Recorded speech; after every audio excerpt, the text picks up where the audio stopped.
Hi, this is Warren Redlich from West Boca News. I'm here with Lauro Diaz. Am I pronouncing that right? Yes, sir, perfectly. Okay, and Lauro Diaz is running for Sheriff of Palm Beach County. And I don't know much about him, and I want you guys to know more about him. So would you please, just talking to the camera instead of me, tell everybody about yourself? Sure, absolutely. So my name is Lauro Diaz. Hello, everyone. I'm running for Sheriff of Palm Beach County. I lived in Palm Beach County for the past 48 years. I was born in Cuba, arrived in the United States in 1970, right here into Palm Beach County. I went to high school, local high school here in Lake Worth, joined the U.S. Army, military police right out of high school. Upon completion of that, I started my career with the Palm Beach County Sheriff's Office. I had a long and successful career. I've spent 34 and a half years in law enforcement. I'm married, I have 2 children, 1 granddaughter. I hold a bachelor's degree of science in criminal justice and a master's degree in homeland security and emergency management. Basically, my history in law enforcement has been just about everything you can think of. I've held positions such as undercover narcotic agent, sergeant of narcotics bureau, lieutenant of narcotics bureau, narcotics bureau commander, criminal investigations division commander, SWAT commander, you name it. There's not much in law enforcement that I have not done. It's been always my passion since I was a young kid. Gratefully, this country gave me the opportunity to come here and pursue a better life and pursue my dreams, and that's exactly what I've done. Okay, so the key detail I heard was you worked in the Palm Beach County Sheriff's Office. Yes, sir, I did. So what year did you start in PBSO? Okay. I was hired by PBSO while I was still in the Army in 1982, and I retired in 2010. I decided to go back to school and get my master's degree. While I was doing that, I got hired again to law enforcement, where I was a captain of criminal investigations at Highlands County Sheriff's Office, until I decided to start this race.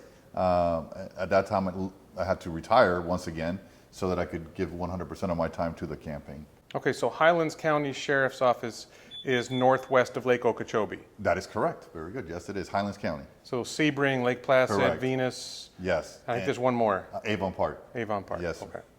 So, and how much time did you spend in the Highlands County Sheriff's Department? I believe it was about 3.5 years. Okay. So what have you seen? I guess my big question is, what makes someone motivated to run? What makes you motivated to run for Sheriff of Palm Beach County? What are you seeing that makes you say, I want to do this? Well, a lot of things, but first of all, it's truly my passion, and I've been in law enforcement my whole life since I was 18 years old, as I mentioned earlier. But what do I specifically see that has helped me decide to enter this race? Well, let's just start out with the Epstein case. Everybody's pretty much familiar with the Jeffrey Epstein case. Palm Beach County Sheriff's Office played a significant role in this, and I'll give you some examples. First of all, Mr. Epstein was sentenced to 14 months at our county jail. He was given the right to enter a work release program that it is offered by the Palm Beach County Sheriff's Office. And that was court ordered. It was an agreement between court and the state attorney's office. However, and I say however, the policy within the sheriff's office stated clearly that sex offenders do not qualify for the work release program. Regardless, he was put on this Mr. Epstein was put on this work release program for 14 months, 12 hours a day, at his place of business or his home. A detail was set up by law enforcement to sit outside of his place of business or home for those 12 hours. Mr. Epstein also paid for that detail, which is perfectly legal. I don't have a problem with that. What I do have a problem with is that the detail deputies were not allowed to either enter the place of business or his home or stop anyone from entering or exiting this location. As you can see through recent news articles, there were additional victims that became victims of Mr. Epstein while our deputies were sitting outside of his place of home and business. Now, is that the fault of the sheriff? Is that corruption? A lot of people keep asking that. And I say no, I don't believe it's corruption, but I do believe it's incompetence. I truly believe it's incompetent. I believe it's incompetent from the top down. And why do I say that? If your policy states that you do not qualify as a sex offender, then you need to just stand your ground, have a conversation with the state attorney, have a conversation with the judge, if need be, have a conversation with their governor of the state of Florida, and bring this up to their attention, right? This didn't take place. That's number one. Number two, as lawsuits have been filed, we now find out recently, very recently, that all 14 months of logs that were provided by the deputies who worked the detail, ladies and gentlemen, they've disappeared. They simply disappeared. That doesn't happen unless you do it purposely. You do not lose 14 months of logs unless it is done purposely. It is impossible. That's number one. You back that up with the fact that we had an officer-involved shooting where we lost critical evidence. I'm here to tell you, after 34 and a half years in law enforcement, you don't lose evidence unless it's purposely done. There's too many security steps in the way, steps in place to prevent that from happening. The chain of custody. Thank you very much. Yes, that's exactly what it's called. It's called the chain of custody. So it keeps that from happening, right? Well, it seems like it's a reoccurring pattern within the Palm Beach County Sheriff's Office under this administration. You continue with the lack of transparency. What do I mean with that? Lack of transparency and accountability to the public, right? So when these incidents occur, is there any discipline issue? I haven't seen any. I haven't heard of any. There's finger pointing. When the sheriff is questioned about how all this happened, the sheriff now is actually ordered a criminal. First, he ordered an internal affairs investigation by IA, Internal Affairs, on these deputies that worked at detail. And then when the governor announces that their FDLE, Florida Department of Law Enforcement, is going to do an independent investigation, the sheriff ramps up and says, now we're going to do a criminal investigation on our deputies. Ladies and gentlemen, our deputies only did their job. They only follow the policy that the sheriff signed. They only follow the detailed orders that the sheriff signed. So this is on the sheriff and or his staff. And whether or not it was done purposely or not, I can't prove, but I can tell you this, incompetence from top to bottom. That all sounds good, and I hear it. Mm-hmm. I run West Boca News. My audience is in West Boca, and we try to stay focused on, and that stuff matters. Absolutely. But I'm also interested in what the sheriff does now and what would change in terms of how the sheriff's department deals with West Boca Raton. Let me be specific about that. Our audience, the people who are likely watching this could go beyond that, but our target audience for West Boca News is generally ballpark within 5 miles of the intersection of Glades Road and 441. Okay. Or State Road 7, as the sheriff's department seems to call it. We seem to have particular crime problems like car burglaries. Right. We seem to have particular problems in an area that's commonly known as Sandalfoot or the Watergate Estates Trailer Park. Familiar with it. Where we see, and when I say problems, what I say is we see a lot of arrests. Yes. We see a lot of prostitution. I'm told there are drug overdoses at the Cumberland Farms, that type of thing. I think pretty much anywhere in the county you have car burglaries in shopping plazas, but we're also having them in our home, particularly in the ungated communities. We see them in driveways. Okay. This happens in East Boca. This happens in other places. I will frequently see comments from people following West Boca News saying, oh, the sheriff needs to have more people here or whatever. I don't know that that's the answer, but is there something that can be done? And I should take a step back, I'm sorry.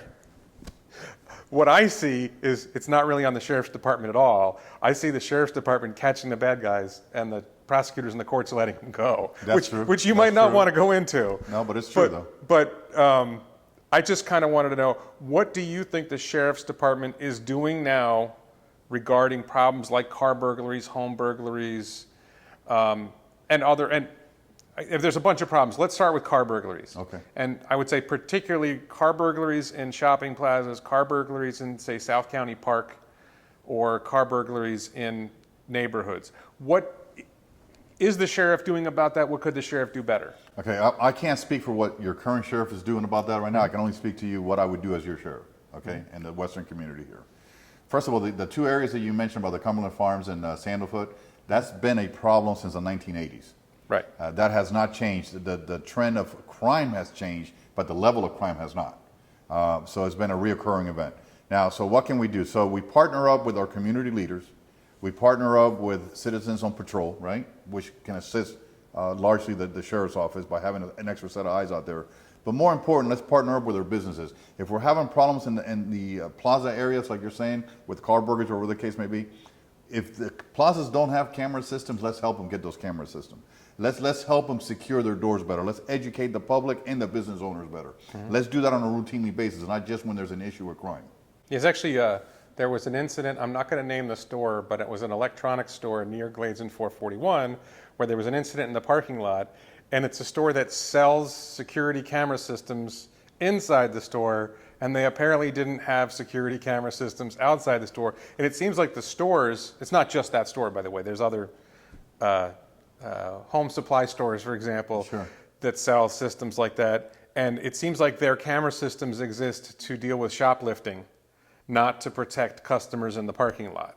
That is true. No, that was actually in place before we started worrying about the parking lots or the private business. They were always worried about losing their items inside the store. So, Yeah. And that's useful. We're catching people who are absolutely, stealing. absolutely. But we've had incidents where, you know, an old woman was attacked in a parking lot, or cars are being broken into. And one of my friends had an iPhone stolen out of his car in Mission Bay Plaza. Another friend had her car broken into, the window broken, and her pocketbook stolen out of her car in South County Park.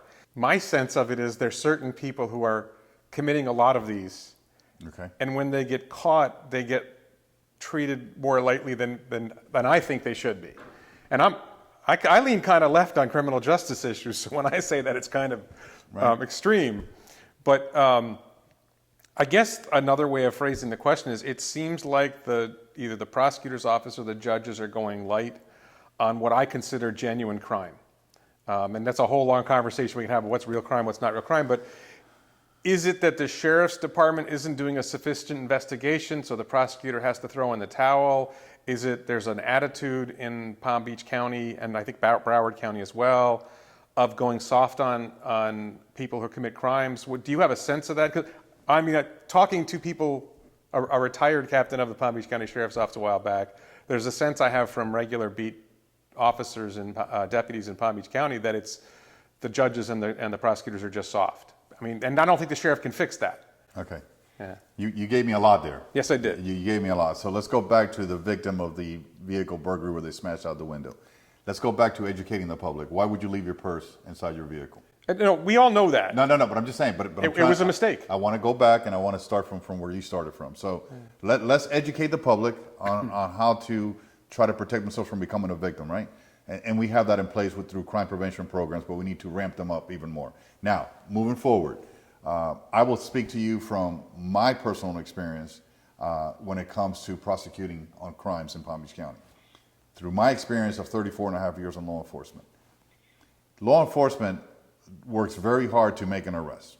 We have what we call a probable cause affidavit that has to fill out and has to meet all the P's and Q's so that we can present this case to the state attorney's office so that the individual can be prosecuted, right? Do I believe that the judges and the state attorney are soft? No, I don't believe that they're soft. What I do believe is that a lot of things are taken into consideration. One is jail population. That's number one. Two is the cost to prosecute and try a case. And three, isn't it easier and faster to do a plea bargain? As a law enforcement officer, I will tell you, we do not care for plea bargaining because normally one or two charges are dropped, they'll take a minimal charge, and they settle the case. Does it save the taxpayer money? Absolutely. Does it reduce the population in the jail? Absolutely.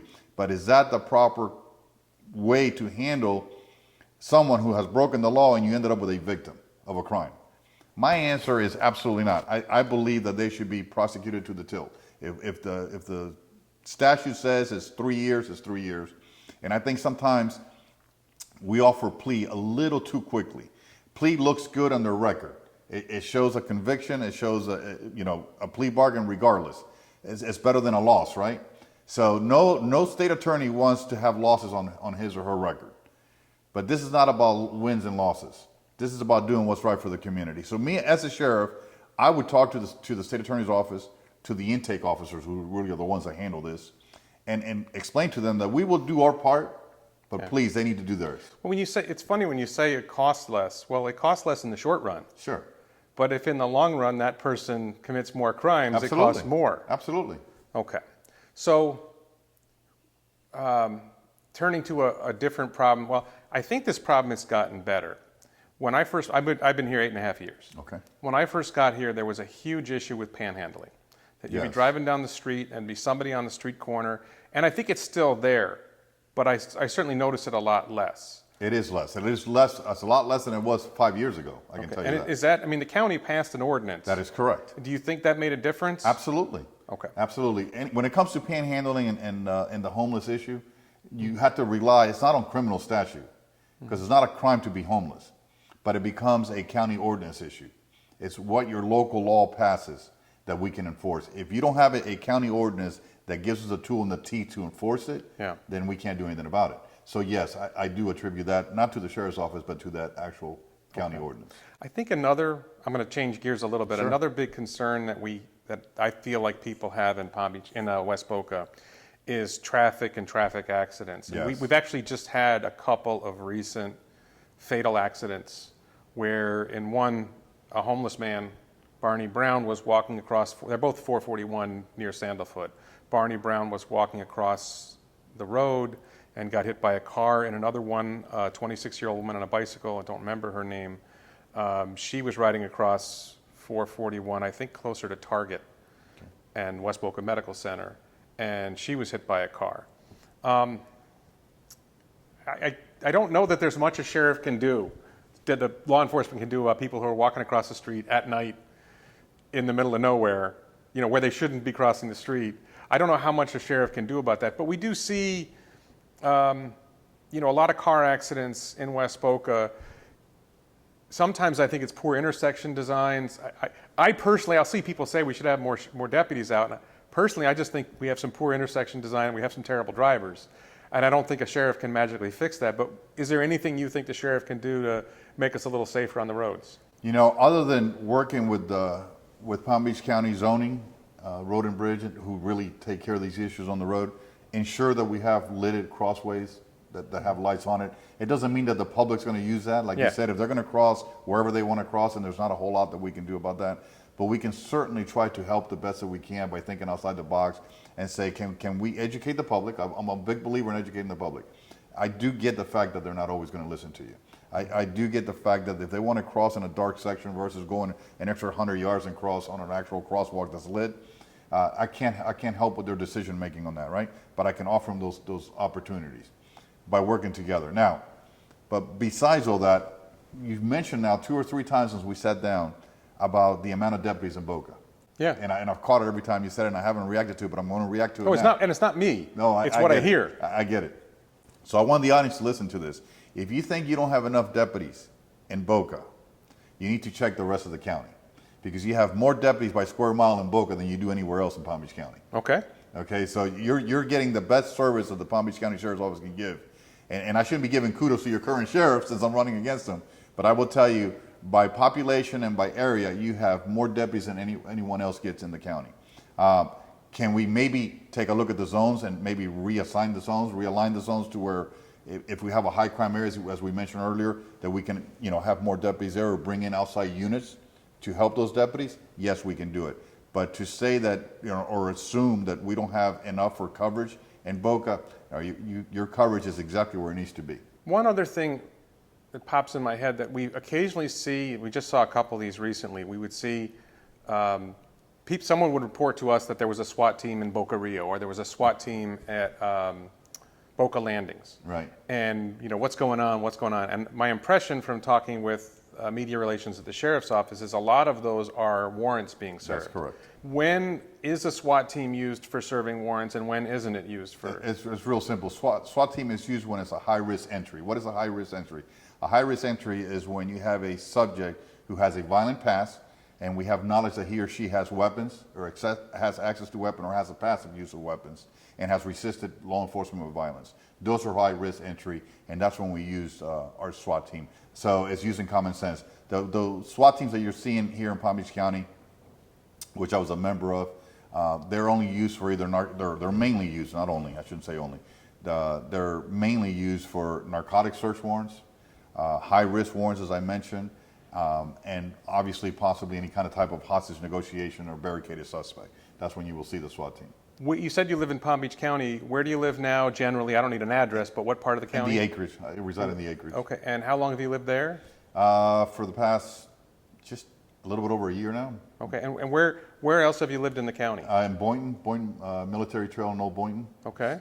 Cypress Creek West, a development. We lived there for, 5-6 years. We also lived in Lake Worth, Lantana and Jog area for like 15, 20 years. Okay. And then downtown Lake Worth for the first 10 years. Okay, and then where were you stationed in terms of your, if you were on road patrol, what areas did you patrol or did you work in the sheriff's office? I spent most of my career in the Organized Crime Bureau, which is narcotics based. But besides that, though, I worked in TAC. I was TAC is what? the tactical unit. Basically, they provide dignitary protection. Okay. I was a dignitary protection commander for a while. I also worked as a road sergeant. I worked as a road deputy. Ironically, a lot of it was here in Boca at the beginning of my career, off of 441. These used to be old farms. And because I spoke Spanish and all the farm workers did not speak English, I was assigned out to the 441 area, which was mainly from Lake Worth Road all the way down to almost Glades Road. It was a large area, but back then you only had 6 deputies. Okay. So imagine that. There was 6 deputies basically from Lake Worth Road to the Broward County line. So you've been out here before this neighborhood, we're in Boca Falls today. Right. You were out here before this neighborhood existed. Absolutely, no. Yeah, 90% of the western Boca did not exist. So that's a different question, but what do you see as the changes that West Boca has undergone, and how does that affect policing? Well, first of all, a lot of additional traffic, right? So we talked about that a little bit. So the volume of traffic is a serious concern. Accidents are a serious concern, but at the same time, it's good for the county. It's a great tax base, right? More schools, more opportunities, more employment. So growth is good overall. I don't have an issue with growth. You just need to adapt to it. As growth, continues to grow, then we need to adjust to that, right? So our resources need to increase, and our manpower needs to increase overall. So I like what West Boca has done. I like what all of Boca has done.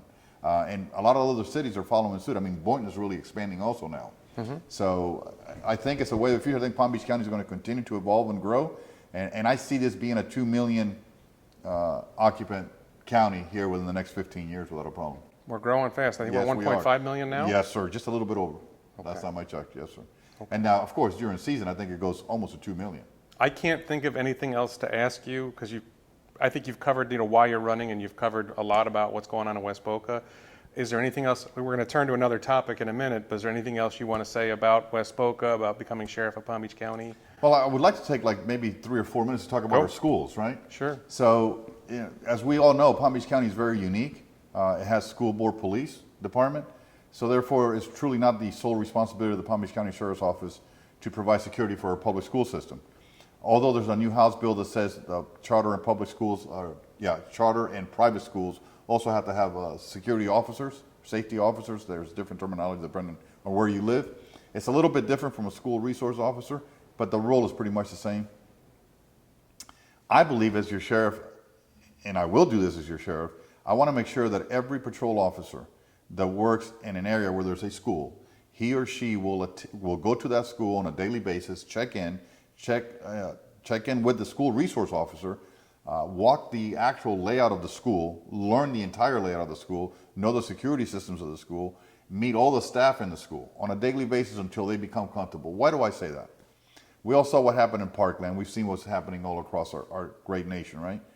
Well, I always use this as an example here. Just think when your first day back when you went to middle school the first time, and you had to go to more than just one classroom like we did in elementary, right? Now you have to go to 7 classes. You've never been in that school before. You're nervous. You can't even find it.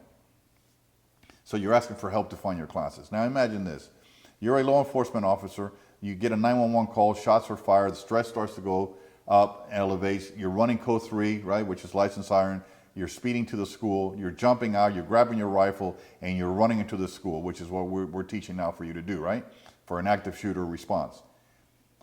You go into what we call tunnel vision, right? Your vision narrows down to the size of a pea. Your heart rate is extremely elevated, and you've never been to that school before, and then we tell you to go to building J, room 335. You can't find it. And time saves lives. It's a fact of life, right? So I want it to become a normal routine. Instead of having the officers parked behind a plaza or underneath a tree to do the reports, why don't we park at the schools? Let's do our paperwork there. It adds, visibility to the school, right? But the officer can also interact, he or she, and know the entire layout. So God forbid we ever get that call, we know what we're doing, we know where we're going, we know where we need to get. Okay. Okay? So I just wanted to touch on that because to me that's really, really important to me. I believe we need to take on a bigger role, just like we're not giving any gang prevention classes in our schools. Now, is that the responsibility of the sheriff? No, not at all. But it will be my responsibility because I believe that we need to head it off before it happens. I believe that we need to educate the parents and the kids on gang prevention and what to look out for. And what are the consequences if you join a gang? We're not doing that. We did it with the DARE program for drugs, but we're not doing nothing with gangs. And please do not be naive. We have a serious gang issue in Palm Beach County. Okay. And it needs to be addressed. Thank you. And not just in other parts of Palm Beach County, but in the West Boca schools Everywhere. as well. That is correct. Okay. We cannot be naive and think that because we're in Boca or in West Boca that we don't have a drug problem or a gang problem.